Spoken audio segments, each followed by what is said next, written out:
అందరికీ నమస్కారం.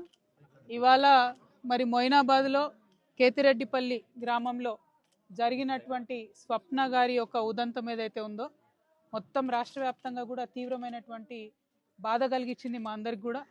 మరి ప్రత్యేకించి ఒక ఆడబిడ్డ చదువుకొని లాయర్ అయ్యి ఇవాళ లాయర్ ప్రాక్టీస్ చేసి రేపో మాపో పెళ్లి చేసుకునే వయసులో ఉన్నటువంటి ఆడపిల్లను మరి పర్సనల్ తగాదాలతోని సొంత కుటుంబ సభ్యులే మరి ఈ విధంగా చేయడం అన్నది నిజంగా ఎవరం కూడా జీర్ణించుకోలేకపోతా ఉన్నాం. అయితే ఇక్కడ ఘోరం ఏంటంటే ప్రతి ఇంట్లో ఏదో ఒక లొల్లు ఉంటుంది, అది పక్కన పెడితే పోలీస్ వాళ్ళకి ఎన్నిసార్లు కంప్లైంట్ ఇచ్చినా వాళ్ళు పట్టించుకోకపోవడం అన్నది చాలా దారుణం. ఒకవేళ వాళ్ళు పట్టించుకొని సీరియస్గా యాక్షన్ తీసుకొని అంతకుముందే బలంగా ఈ నిందితులను బెదిరించినట్టయితే ఇట్లా ఇంత దారుణం జరగకపోతుండే అనేది మా సంబంధించినటువంటి ప్రతి ఒక్కరు ఇక్కడ చెప్తున్నమాట. సో నేను ఇవాళ ప్రభుత్వాన్ని ఒకటే కోరుతా ఉన్నా, ఇవాళ హైదరాబాద్ నగరానికి కూతవేటు దూరంలో ఉన్నటువంటి ఈ కేతిరెడ్డిపల్లిలో ఇంత అన్యాయం జరిగిందంటే కేవలం పోలీసులు అంటే భయం లేకపోవడం వల్లనే జరిగింది. హైదరాబాద్ మహానగరంలో కూడా గన్నులు పెట్టి బెదిరించి డబ్బులు గుంజుకుపోయేటటువంటి పరిస్థితి కనబడుతున్నది. ఎటు పడితే అటు ఆడపిల్లల మీద రోజు రోజుకి దారుణాలు దాష్టికాలు పెరిగిపోతున్నాయి.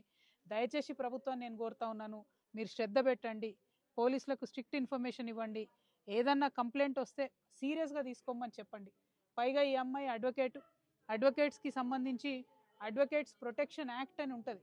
ఏ లాయర్కైనా కూడా కొంత ప్రొటెక్షన్ అనేది చట్టంలో ఉంటుంది. దానికి సవరణలు చేసి దాదాపు 2 సంవత్సరాల నుంచి ఆ బిల్లు పాస్ కాకుండా అసెంబ్లీలో పెండింగ్ ఉన్నది. ఆ బిల్లు తొందరగా పాస్ అయ్యేటట్టు చూడాలని కూడా నేను ప్రభుత్వాన్ని డిమాండ్ చేస్తూ ఉన్నాను.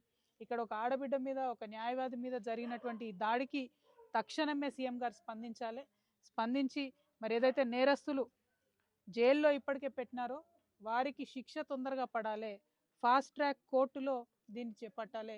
లాయర్లందరూ కూడా హైకోర్టులో ధర్నా చేసి మేమెవ్వరం కూడా ఆ నిందితుడికి బెయిల్ వేయబోమని స్పష్టంగా చేసినారు. కాబట్టి మరి త్వరితగతిన ఫాస్ట్ ట్రాక్ కోర్టులో 3 నెలల లోపల శిక్ష పడేటి ఫైనల్ చేసేటటువంటి ప్రయత్నం చేయాలి.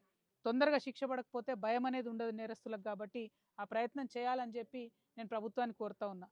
ఇప్పుడు ఆ నిందితులు 4గురిలో ఒక అతను ఆల్రెడీ ఇదివరకే హత్యానేరం కింద ఉన్నటువంటి వ్యక్తి అని చెప్తా ఉన్నారు. కాబట్టి మరి కఠినాతి కఠినంగా శిక్షించాలి, ఆడబిడ్డలకు భరోసా ఇవ్వాలని ప్రభుత్వాన్ని డిమాండ్ చేస్తూ మరి స్వప్న కుటుంబ సభ్యులకు పాపం ఇద్దరు కూడా చాలా ముసలి వాళ్ళు అయినటువంటి తల్లులు ఉన్నారు. వాళ్ళిద్దరికి కూడా వారి పక్షాన మేమందరం నిలబడతాం, గ్రామస్తులందరూ కూడా నిలబడతారు. ఆ భగవంతుడు ఆ కుటుంబానికి ధైర్యాన్ని ఇవ్వాలని చెప్పి మనస్ఫూర్తిగా కోరుకుంటూ థ్యాంక్ యూ. జై తెలంగాణ. ముఖ్యమంత్రి గారి చేతుల్లో ఉంది కదా, ల్యాండ్ ఆర్డర్ ఏమైనా దారి తప్పుతుందని అనుకోవచ్చు ఈ విషయం? 100% అండి.